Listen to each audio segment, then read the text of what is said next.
আসসালামু আলাইকুম। আশা করি সবাই ভালো আছেন।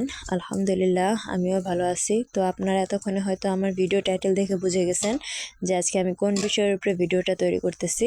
তো এর আগেও আমি একবার হালখাতা নিয়ে ভিডিও করছিলাম, যারা দেখেন নাই তো আমার ভিডিওতে আছে, আপনারা দেখে আসবেন। তো এখানে হচ্ছে হালখাতার প্রাথমিকভাবে গোছানো চলতেছে প্রাথমিক পর্যায়ে।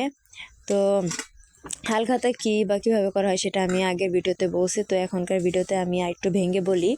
তো আপনার হালখাতাটা হচ্ছে যে একজনের জমিতে আপনার যার যতটুকু জমির পরিমাপ, সেই জমিতে আপনার যে চাষ দেয় 3টা বা 4টা যে চাষ দেয়, সেই চাষের প্রত্যেকটা মাপ অনুযায়ী যে টাকাটা, সেই টাকাটা কার্ডের মাধ্যমে আর কি দেওয়া হয়।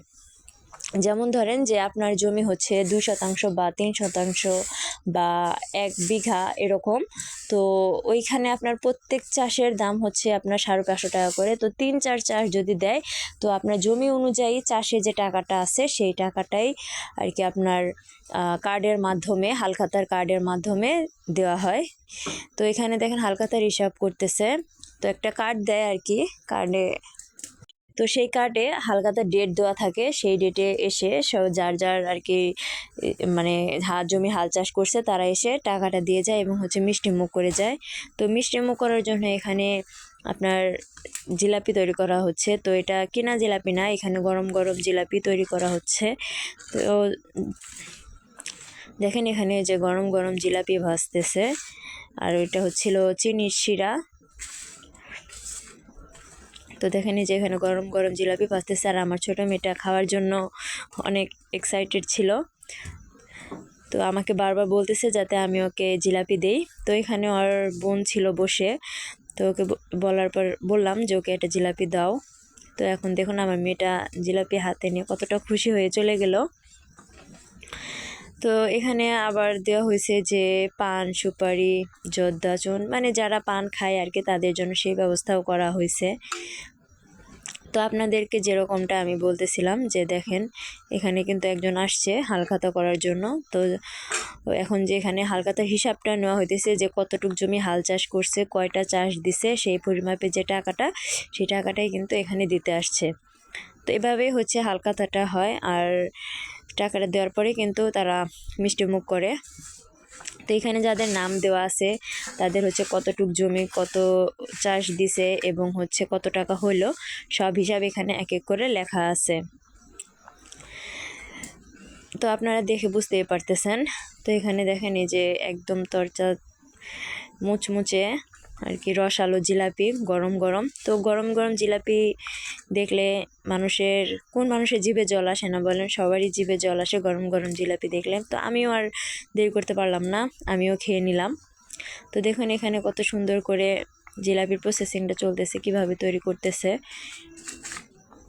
সবটাই আপনাদেরকে দেখাচ্ছি। তো দেখেন এখানে জিলাপিটা হচ্ছে বেশি লাল লাল করেও ভাজেনি, হালকা লাল করে ভাজা হয়েছে, কারণ বেশি মুচমুচে হলে সেটা কিন্তু শিরাটা ঢুকবে না।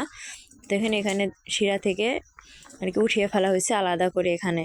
তো দেখেন কত সুন্দরভাবে ভাজা হয়েছে জিলাপিটা।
ভিডিও করা শেষ হলেই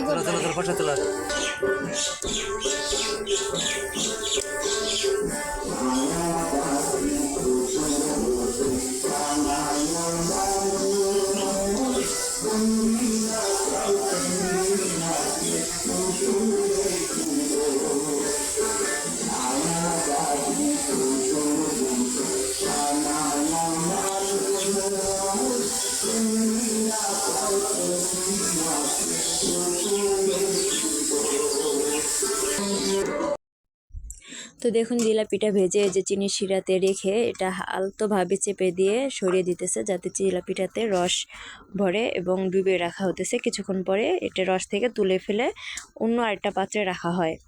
তো এভাবেই হচ্ছে জিলাপিটা তৈরি করা হয়, আর যেটা হচ্ছে একদম গরম গরম। তো দেখুন কিভাবে রাখতেছে, পুরোটাই আছে আপনাদের সাথে শেয়ার করতেছি।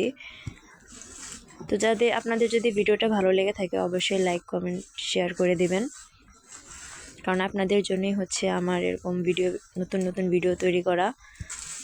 তো দেখুন এখন চিনির শিরা থেকে জিলাপিগুলো তুলে ফেলা হচ্ছে এক এক করে। তুলে এখন এটা আলাদা একটা পাত্রে রাখা হবে। দেখুন জিলাপি থেকে রসগুলো কিন্তু আলাদা করে নেওয়া হইতেছে। তো এরকম অনেকক্ষণ কিন্তু ধরে রাখতে হয়, কারণ হচ্ছে রস থাকেই জিলাপির ভিতরে, যেগুলো আবার ফোটায় ফোটায় পড়তে থাকে। এই জন্য এভাবে আলতো করে ধরে রাখা হয়েছে। আপনাদেরকে হালখাতা দাওয়াত রইল, আপনারাও আসেন আমাদের সাথে হালখাতা করার জন্য। তো এভাবে দেখুন পোটলা করা হচ্ছে, এক এক করে আপনার প্যাকেটিং করা হইতেছে। যে জিলাপিগুলো এক এক করে প্যাকেটিং করে যারা হালখাতা করতে আসবে, হালখাতা করার পরে তাদেরকে এরকম মিষ্টিমুখ করার জন্য আর কি জিলাপি দেওয়া হবে। তো দেখুন কত সুন্দর করে প্যাকেটিংগুলো করতেছে এক এক করে। তো এখানে প্রায় অনেকগুলোই প্যাকেটিং করে ফেলছি। তো ধন্যবাদ সবাইকে আমার ভিডিওটি দেখার জন্য। ভালো থাকবেন, সুস্থ থাকবেন, আল্লাহ হাফেজ। আর এরকম নতুন নতুন ভিডিও দেখতে চাইলে অবশ্যই আমার চ্যানেলটিতে লাইক কমেন্টস করবেন। ধন্যবাদ, আল্লাহ হাফেজ।